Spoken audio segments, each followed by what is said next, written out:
Les phénomènes chimiques et énergétiques de la contraction musculaire. Ouh là là, rien que le titre, ça peut faire un peu peur, n'est-ce pas? On dirait un sujet hyper complexe. Mais en vrai, vous allez voir, l'idée principale est super simple. On va décortiquer tout ça ensemble, étape par étape. Allez, c'est parti!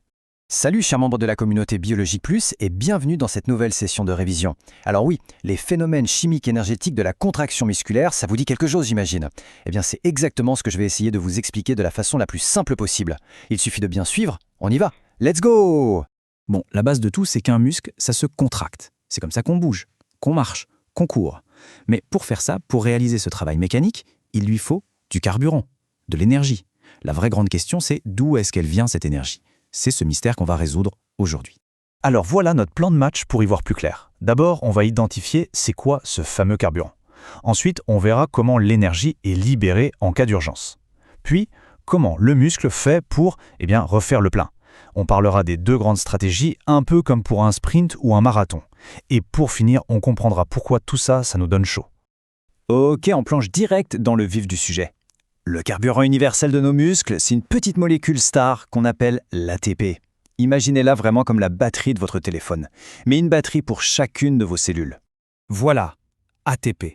Ça veut dire adénosine triphosphate. C'est la seule et unique source d'énergie que le muscle peut utiliser directement pour se contracter. C'est un peu la monnaie d'échange énergétique de la cellule. Si le muscle veut bouger, il doit payer en ATP. Pas d'ATP, pas de mouvement. C'est aussi simple que ça.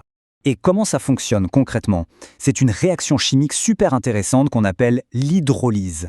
La molécule d'ATP, elle a 3 groupes qu'on appelle phosphates. Pour libérer l'énergie, la cellule va en casser un. Et cette rupture, c'est comme un ressort qui se détend d'un coup. Ça libère une bouffée d'énergie. Et c'est cette énergie-là qui va permettre aux protéines du muscle de bouger. L'ATP devient alors de l'ADP avec seulement 2 phosphates. Le truc, c'est que cette source d'énergie, elle est géniale. Super efficace, mais les réserves sont toutes petites, vraiment minuscules. Le muscle se retrouve donc très vite face à un énorme problème. Qu'est-ce qu'on fait quand le stock de cette précieuse batterie est à plat? La réponse, elle est assez dingue. Tenez-vous bien, à peine 2 à 3 secondes. C'est tout. C'est le temps qu'un muscle peut tenir en faisant un effort maximal, avec juste ses réserves d'ATP de départ. C'est incroyablement court, non? Imaginez un sprinter qui démarre une course. Ses réserves d'ATP seraient grillées quasi instantanément. On est bien d'accord qu'il faut un plan B, et un plan B qui se déclenche maintenant. Et ce plan B, cette espèce de plan turbo, c'est la phosphocréatine. C'est une autre molécule qui est là, dans le muscle, en attente. Elle agit comme une réserve d'urgence. Dès qu'un ATP est utilisé, hop, la phosphocréatine intervient pour en refabriquer un neuf presque instantanément. Ça permet de prolonger un effort intense de quelques précieuses secondes. Mais bon, même avec ce turbo, on ne tient qu'une dizaine de secondes au total. Pour un match de basket, une rando, ou pire, un marathon, il faut bien que le muscle active de vraies usaines de production d'énergie pour régénérer son ATP en continu. Et pour ça, le muscle a 2 grands systèmes. On a les voies rapides qui fonctionnent sans avoir besoin d'oxygène, on les appelle anaérobies, et on a les voies lentes qui, elles, ont absolument besoin d'oxygène, on les appelle aérobies. Le choix entre les deux va dépendre de l'intensité et de la durée de l'effort. On peut vraiment voir ça comme un choix stratégique. Pour un truc bref et violent, comme un 100 mètres, le muscle va tout miser sur la vitesse de production. Par contre, pour un effort d'endurance, comme un marathon, il va plutôt choisir l'efficacité et la durabilité. C'est logique. Ce qui est top avec cette comparaison, c'est qu'on voit tout d'un coup d'œil. À gauche, les voies rapides anaérobies, super rapides, explosives, mais elles s'épuisent vite et pas besoin d'oxygène. À droite, les voies lentes aérobies, moins puissantes, mais elles peuvent fournir de l'énergie pendant des heures à condition d'avoir de l'oxygène. Et là, on rentre un peu plus dans le détail. D'un côté, la fermentation. Elle prend du glucose, elle le transforme vite fait, ça donne un peu d'énergie, genre 2 ATP, mais ça produit aussi le fameux acide lactique qui contribue à la fatigue.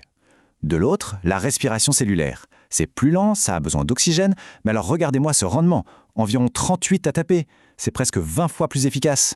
C'est cette voie qui nous permet de tenir sur la durée. Allez, on passe à un truc que tout le monde connaît par expérience. Quand on fait du sport, on a chaud. Eh bien, cette chaleur, ce n'est pas un hasard.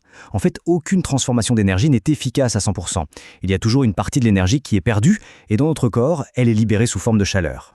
On peut même distinguer 2 types de chaleur. D'abord, la chaleur initiale, celle qui est libérée pile au moment de la contraction, quand l'ATP est cassé. Et puis, il y a la chaleur retardée, qui arrive après l'effort, pendant la récup. Elle vient du travail des voies lentes, qui s'activent pour reconstituer tous les stocks d'énergie. Bon, si on devait tout résumer en 4 points super simples à retenir, ce serait ça. Premièrement, le muscle utilise l'ATP. Deuxièmement, il le casse pour libérer de l'énergie. Troisièmement, il doit tout le temps le refabriquer, soit par des voies rapides pour un sprint, soit par des voies lentes pour d'endurance. Et quatrièmement, tout ce bazar, ça produit de la chaleur. Voilà, la phrase qui résume absolument tout. Si vous ne devez retenir qu'une chose, c'est celle-ci. La contraction musculaire utilise l'énergie de l'ATP. Cette énergie est fournie par des réactions chimiques rapides ou lentes dans le muscle. C'est aussi clair que ça. Et voilà, j'espère que cette petite explication a rendu les choses un peu plus claires. Si ça t'a aidé, n'hésite pas à partager et à inviter tes camarades à nous rejoindre. Pour toute question ou pour nous rejoindre, contactez-nous sur le +228 93 39 75 89. La prochaine fois que vous ferez un effort, que ce soit un petit sprint pour attraper le bus ou une longue balade, essayez de penser à toute cette incroyable machinerie qui s'active à l'intérieur de vous. C'est fascinant. Merci d'avoir suivi, au revoir les biologistes et à très bientôt.